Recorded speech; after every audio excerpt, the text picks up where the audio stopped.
Good morning friends, good morning बच्चों। मैं doctor Navratan आज एक नए चैप्टर पे हम बात करेंगे जो कि अकाउंटिंग का बहुत इंपॉर्टेंट चैप्टर होता है और ये मेरी 5th क्लास है।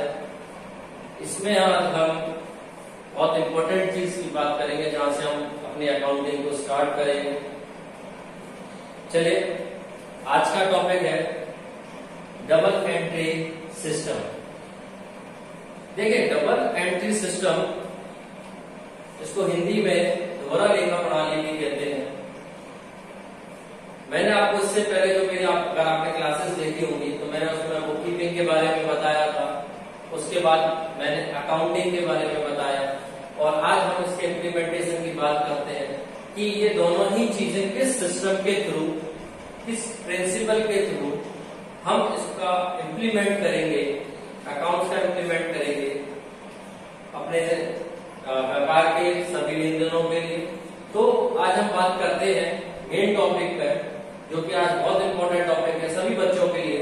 यहाँ से हम स्टार्ट करेंगे हमारे रूल्स, रेगुलेशन, जर्नल, लेजर, तलपट, फाइनल अकाउंट। तो बच्चों, आज से आप थोड़ा सा और इस चीज को ध्यान से देखिएगा, समझिएगा। अगर आपको कुछ चीज समझ में नहीं आती है तो आप मेरे कमेंट्स में मुझसे पूछ सकते हैं, आपको आंसर वहां पे मिलेगा। चलिए स्टार्ट करते हैं डबल एंट्री सिस्टम। देखिए, इसके नाम में ही हमको पता चलता है कि डबल एंट्री सिस्टम यानी कि कोई भी हम एंट्री सिस्टम को अगर हम 3 चीजों को अलग अलग करके देखते हैं तो एक वर्ड आता है यहाँ पे डबल, दूसरा वर्ड आता है यहाँ पे एंट्री और तीसरा क्या है, सिस्टम। तो मैं पहले लास्ट से स्टार्ट करता हूं। हिंदी में कहते हैं दोहरा लेखा प्रणाली। देखिए, यह एक सिस्टम है, यानी कि मैं बिल्कुल लास्ट से स्टार्ट करता हूं। ये क्या है, एक सिस्टम है। किसका सिस्टम है? जिसमें हम क्या करते हैं, एंट्री करते हैं, लेखा करते हैं। और मैंने आपको पहले भी बताया था कि यहाँ पे जो एंट्री होगी, जो लेखा किया जाएगा, वो किसका किया जाएगा, फाइनेंशियल ट्रांजैक्शन। और किस फॉर्म में होना चाहिए, वो मनी से रिलेटेड होना चाहिए, तभी हम यहाँ पे उसको लिखेंगे। तो 2 चीज यहाँ पे क्लियर होती है, एक सिस्टम है, कोई ना कोई प्रिंसिपल्स है जिस सिस्टम के थ्रू हम इसको करेंगे। क्या करेंगे, हम यहाँ पे एंट्री करेंगे, यानी कि व्यापार में होने वाली वो सभी एंट्री यहाँ पे की जाएगी जो कि व्यापार में मनी से रिलेटेड है। अब यहाँ पे एक वर्ड आता है जिसे हम कहते हैं यहाँ पे दोहरा, और इंग्लिश में कहते हैं सर डबल। देखिए, इसको मैं आप अच्छी तरह समझ लीजिएगा। ये जो डबल एंट्री सिस्टम है, ये 2 पार्ट में डिस्ट्रीब्यूट हम इसको करते हैं। पहला मैं आपको एग्जाम्पल के थ्रू बताता हूं। डबल एंट्री सिस्टम का मतलब है कि हमको जो भी लेखा करेंगे, यानी कि इस सिस्टम के अंतर्गत हम जो भी एंट्री करेंगे वो डबल होगी। और डबल का मतलब ये नहीं है कि हम एक बार कर देंगे फिर हम उसको दोबारा करेंगे, नहीं। डबल एंट्री सिस्टम में हर एक पक्ष के 2 पार्ट बताए गए, जिसमें कि एक पक्ष होता है आपका डेबिट पक्ष, जिसे हिंदी में ऋणी पक्ष कहते हैं, जिसे हम हिंदी में ऋणी पक्ष कहते हैं। और दूसरा होता है हमारे पास क्रेडिट पक्ष, जिसे हम हिंदी में धनी पक्ष कहते हैं। देखिए, ये 2 पक्षों की बात हो रही है और इन्हीं पक्षों को हम लेके आगे, या इन दोनों साइड्स को लेकर हम आगे चलेंगे कि दोहरा लेखा प्रणाली के अंतर्गत हमारे पास 2 पक्ष होते हैं। ध्यान रखिएगा, हम एक एंट्री को बार बार नहीं करना, 2 बार नहीं करना। उसी एंट्री के हमारे पास 2 पार्ट होते हैं। मैं आपको एग्जाम्पल के थ्रू बताता हूं। मान के चलिए कोई एक व्यक्ति है जिसने 10,000 रुपए का माल किसी बी व्यक्ति को बेचा, यानी कि हम यहाँ पे क्या कर रहे हैं, 10,000 का माल सेल कर रहे हैं, किसको, बी व्यक्ति। तो यहां पर डबल एंट्री ये कहता है कि हमारे पास जो सिस्टम यहाँ पे दिया गया है, उस सिस्टम के अंतर्गत ए पक्ष नए माल किसको बेचा? बी पक्ष को, यानी एक पार्टी ये है, एक पार्टी ये। क्या माल बेचने पे बी पक्ष इसको कुछ भी नहीं देगा? जब ये इसको माल बेचेगा तो बी पक्ष इसको क्या देगा? कैश देगा, जो कि किसके पास आ जाएगा? ए के पास आ जाएगा। यानी कि ए ने बी को माल बेचा और बी ने उसके बदले में क्या दे दिया? उसको कैश दे दिया। फिर वो बी के पास, ए के पास पहुंच गया। इसका मतलब है कि हर एक पक्ष में एक पाने वाला होता है और एक देने वाला होता है। दोबारा सुनिएगा, हर एक पक्ष में एक पाने वाला होता है और एक देने वाला होता है। यानी कि इस व्यक्ति ने इसको माल दिया और इस व्यक्ति ने इसको पैसे दिए। ये तो क्या हो गया? अगर हम पहले स्टेटमेंट की बात करते हैं तो इसका मतलब क्या हो गया? ये इसने तो माल को क्या है? दिया है। इससे माल क्या हुआ? दिया गया, यानी इससे हमारा माल क्या हो गया? कम हो गया। मगर इस व्यक्ति ने इसी माल को क्या करा? रिसीव करा। इस व्यक्ति ने इस माल को क्या करा? रिसीव किया। तो यानी कि अगर हम पक्ष की बात करते हैं तो एक तो ये देनदार पक्ष हो गया और ये क्या हो गया? लेनदार पक्ष। इसी तरह जब इसने इस पैसे का पैसा दिया तो ये दोबारा क्या हो गया? इसने इसको पैसे को दिया तो ये देनदार पक्ष हो गया। उसने ये जो कैश प्राप्त किया, जो नकद प्राप्त की, तो वो पाने वाला हो गया। तो यानी कि हर एक एंट्री के दो पहलू होते हैं। और एग्जाम्पल के थ्रू समझते हैं। मान के चलिए कि मैंने किसी व्यक्ति को वेतन दिया। मान के चलिए मेरा कोई व्यापार है और उसमें मैंने एक व्यक्ति को अपॉइंट कर रखा है और मैंने उसको 500 रुपए महीना उसको पैसे देता हूं। अब मैं उसको 500 रुपए दे रहा हूं तो मैं तो देने वाला हो गया और वो व्यक्ति क्या हो गया? पाने वाला हो गया। यानी कि डबल एंट्री सिस्टम के अंतर्गत ये बताया जाता है कि हर पक्ष, हर एंट्री के दो वैल्यू होते हैं और पहला वैल्यू होता है आपका डेबिट और दूसरा क्या होता है? क्रेडिट। यानी कि ये या तो डेबिट होगा या क्रेडिट होगा। दूसरी बात जो बहुत इंपॉर्टेंट है कि जितने का वो पाने वाला होगा उतने का ही वो देने वाला होगा।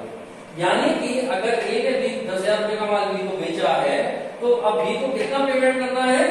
10,000 रुपए ही बी को यहाँ पे पेमेंट करना है, क्योंकि माल कितने का गया? 10,000 रुपए का।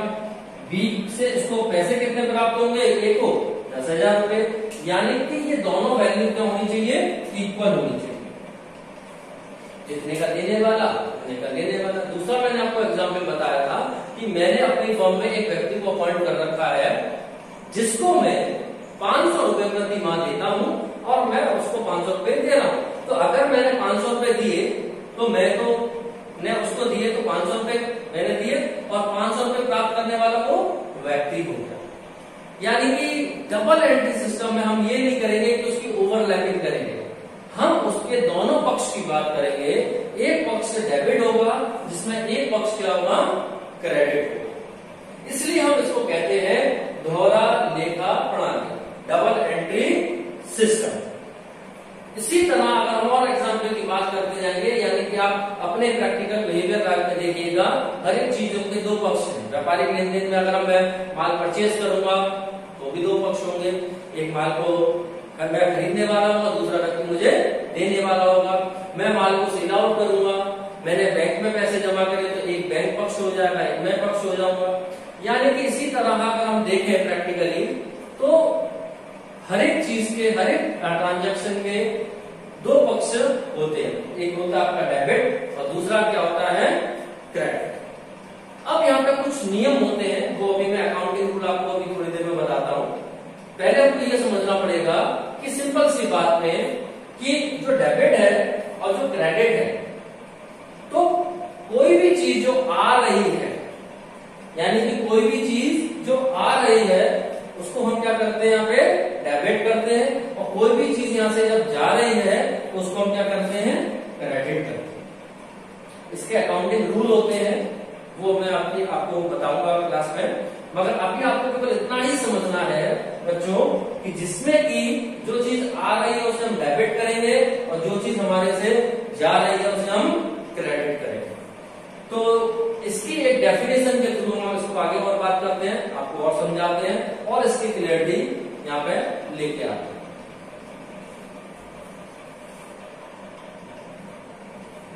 चलिए इसके डेफिनेशन की बात करते हैं। ये इसकी एक डेफिनेशन के थ्रू और इसको क्लियर तरह से समझते हैं। Double entry system, a system of accounting under which both debit and credit aspects of transaction are recorded। और सिंपल सी डेफिनेशन है कि हम यहाँ पे क्या कर रहे हैं, एक सिस्टम को फॉलो कर रहे हैं। किसका है? अकाउंटिंग का सिस्टम है, जिसमें हम दो तरह के ट्रांजैक्शन को वहां पे रिकॉर्ड कर रहे हैं। ट्रांजैक्शन एक है बट उसका ट्रांजैक्शन का इफेक्ट दो जगह है। कौन कौन सी जगह? डेबिट और क्रेडिट। ये जितने भी ट्रांजैक्शन है यहाँ पे जो हम रिकॉर्ड कर रहे हैं उसको ही हमको दो पार्ट में रिकॉर्ड करना, एक डेबिट पक्ष में और एक क्रेडिट पक्ष में। हिंदी में अगर मैं कहना चाहूँ तो ये कह सकता हूँ कि एक तरह की प्रणाली है जिसके अंतर्गत हम दो पक्ष में इसका लेखा करते हैं और एक पक्ष ऋणी होता है और दूसरा पक्ष धनी होता है। जो पक्ष पाने वाला होता है उसे हम ऋणी करते हैं और जो पक्ष देने वाला होता है उसे हम धनी करते हैं। इसके एक और एग्जाम्पल के थ्रू अगर हम बात करते हैं तो मान के चलिए कि अगर हम किसी भी व्यक्ति को कोई माल बेचते हैं या कोई माल खरीदते हैं, ये मैंने आपको एग्जाम्पल दिए। अब हम बात करते हैं, मान के चलिए कि फॉर्म में हमने एक फर्नीचर खरीदा। एक फर्नीचर जब खरीदा तो हमने जब फर्नीचर खरीदा होगा किसी के और ये एक्स एंड वाई कंपनी से, तो एक ने क्या दिया होगा उसको, कुछ अमाउंट दिया होगा, यानी कि क्या दिया होगा उसको, कैश। तो हमारे यहाँ से जो कैश है वो क्या हुआ होगा, डिक्रीज हो गया होगा। यानी कि ये के पास जो कैश था, कैश बैलेंस था, वो क्या हो गया, कम हो गया। मगर जैसे जब इसने दिया तो इसने हमने क्या परचेज करा यहाँ से, फर्नीचर। क्या परचेज करा यहाँ से, फर्नीचर। अब एक ने जब उसको पेमेंट दिया, यानी कि इसके पास आपका क्या इंक्रीज हो गया, फर्नीचर इंक्रीज हो गया। यानी कि एक पक्ष ने जब उसको कैश दिया तो एक्स एंड वाई के पास कैश जो था वो क्या हो गया, इंक्रीज हो गया। और जो फर्नीचर, जिस company x and y furniture की कंपनी है और उसके पास फर्नीचर क्या हो गया, कम हो गया। इसी को हम कहते हैं ड्यूल एस्पेक्ट्स, जिसमें कि हम दो पक्ष में लेखा करते हैं और एक पक्ष जब किसी चीज को देता है यानी कि उसके पास कहीं ना कहीं से दूसरी चीज हमारे पास आ रही होती है। इसी तरह मैंने आपको माल बेचने से संबंधित बताया, इसी तरह आपको माल खरीदने से संबंधित बताया। एक मैंने आपको ये बताया कि जब कोई भी एक कंपनी फर्नीचर परचेज करती है बी कंपनी से, तो उसका कैश बैलेंस क्या हो जाएगा, यहाँ पे कम हो जाएगा। यानी कि ये देने वाला हो गया और ये पाने वाला हो गया। सेम दूसरा पक्ष अगर हम देखते हैं फर्नीचर के पॉइंट ऑफ व्यू से, ये देने वाला हो गया और ये पाने वाला हो गया। तो डेबिट में हम किसको लिखेंगे, जो चीज हमारे पास आ रही है उसको हम डेबिट में लिखेंगे। यानी कि जिस चीज हमारे पास मिल रही है, जहां से हमको प्राप्त हो रही है, उसे हम डेबिट पक्ष में लिखेंगे। और जहां हम किसी भी चीज को दे रहे हैं तो उसे हम क्या करेंगे, क्रेडिट पक्ष में लिखेंगे। अभी मैं वैसे आपको यहाँ पे जनरल एंट्री के थ्रू भी बताता, मगर इसके बाद में हम जनरल एंट्री पे ही आते हैं। जैसे फॉर एग्जाम्पल मान के चलिए कि यहाँ पर जो पक्ष पाने वाला है, अब इस चीज में जो चीज हम यहाँ पे प्राप्त कर रहे हैं, तो क्या प्राप्त कर रहे हैं हम यहाँ पे, फर्नीचर। अगर हम ए की बात करें तो इसने क्या प्राप्त किया, फर्नीचर, तो इसके पास से क्या गया, कैश। बी पक्ष की अगर हम बात करें तो इसमें क्या हुआ, x and y z company जो है उसने कैश को क्या करा, रिसीव करा और फर्नीचर को अपना क्या करा, दिया। यानी फर्नीचर को उसने विड्रॉ किया। तो इसका मतलब है कि हर एक जनरल एंट्री के हर एक पक्ष में दो पक्ष होंगे, एक ऋणी पक्ष होगा और एक धनी पक्ष होगा। अगर हम यही जनरल एंट्री एक यहाँ करते तो कैश जा रहा है और फर्नीचर हमारे पास आ रहा है। यानी कि मैंने आपको बताया कि पाने वाले को ऋणी करेंगे और देने वाले को धनी। अगर हम एक्स एंड जेड कंपनी में, एक्स वाई जेड कंपनी में इसके पॉइंट ऑफ व्यू से बात करें, इस कंपनी की बात करें, तो इसने कैश को क्या करा है, रिसीव किया है। तो इसके यहाँ जो डेबिट होगा या ऋणी होगा वो क्या होगा, कैश। और इसने क्या दिया है, फर्नीचर। यानी कि अगर ये गुड्स में डील कर रहा से। तो इसको और इसके नियम, इसमें 3 तरह के नियम होते हैं, उन नियमों को और देखते हैं तो और ज्यादा थोड़ी सी आपके पास क्लियरिटी आएगी। कुछ रूल की बात करते हैं और वो रूल आपको याद होने चाहिए।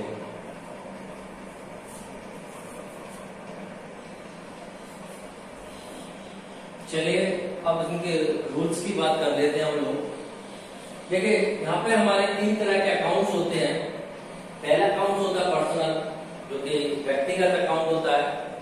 दूसरा अकाउंट होता है हमारा रियल, जिसे हम वास्तविक खाता कहते हैं। और तीसरा होता है हमारा नॉमिनल अकाउंट, जिसे हम कहते हैं नाममात्र खाता। देखिए 3 तरह के अकाउंट है और तीनों तरह के अकाउंट में मैंने आपको 2 पक्ष बताए थे।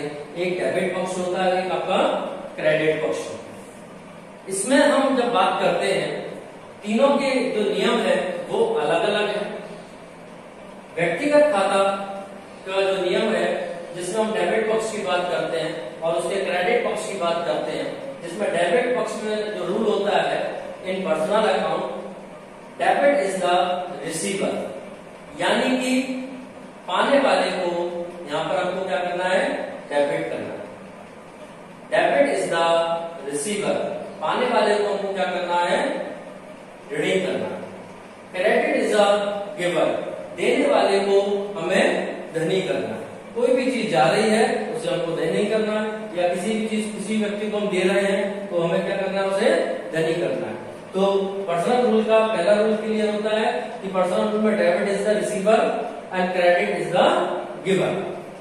दूसरा जो खाता होता है वो होता है रियल, जिसको हम कहते हैं वास्तविक खाता। वास्तविक खाते का रूल है कि डेबिट व्हाट कम्स इन, कुछ भी आ रहा है हमारे पास उसको हम क्या करेंगे, डेबिट करेंगे। दोबारा सुनिए, डेबिट व्हाट कम्स इन, यानी कि कुछ भी आ रहा है हमारे पास इन अ रियल अकाउंट, वास्तविक खाते में, उसको हम क्या करेंगे, डेबिट करेंगे।